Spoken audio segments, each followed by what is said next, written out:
Zenica, c'est une société de services implantée essentiellement en France et puis un petit peu à l'étranger avec Singapour. On a deux particularités chez Zenica. La première, c'est qu'on est positionné sur un segment d'expertise, donc on est essentiellement des experts techniques dans leur domaine respectif. Et puis la seconde, c'est qu'on est sur un modèle de management qui se veut horizontal, qui emprunte pas mal de concepts à la notion d'entreprise libérée. Je suis rentré chez Zenica avec deux casquettes, celle de consultant DevOps et infrastructure as code, et puis celle de directeur technique pour l'agence rennaise. Et puis depuis, j'ai pris une troisième casquette, puisque avec mon collègue lillois Christophe Furmaniac, on a monté un pôle DevOps, dont le but est de rassembler tous les gens chez Zenica qui travaillent sur la partie DevOps. La philosophie de Zenica, c'est de rassembler des gens qui sont passionnés par ce qu'ils font. C'est notre tagline, animé par la passion.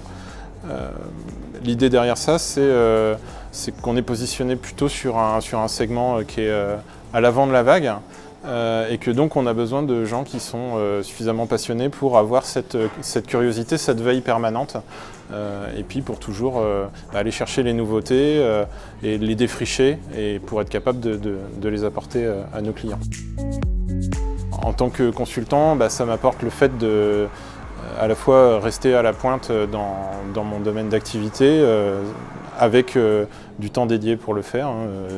Zenica considère que pour rester expert, ça fait partie du job de continuer à se former, d'aller à des conférences, d'aller donner des talks, etc. Et en tant que responsable de pôle, ça me permet de travailler avec des gens qui travaillent sur les mêmes sujets que moi.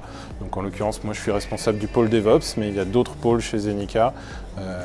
On a des activités autour du développement web, on a une web agency, on va travailler autour des activités IoT, autour de l'IA, du big data, de la sécurité, et j'en oublie certainement.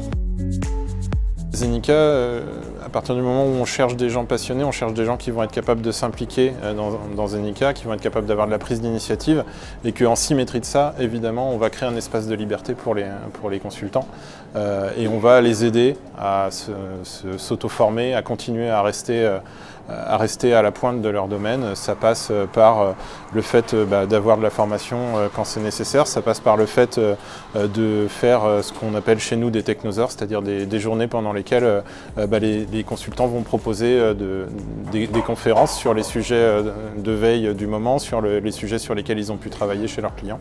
Et on va partager tout ça entre consultants.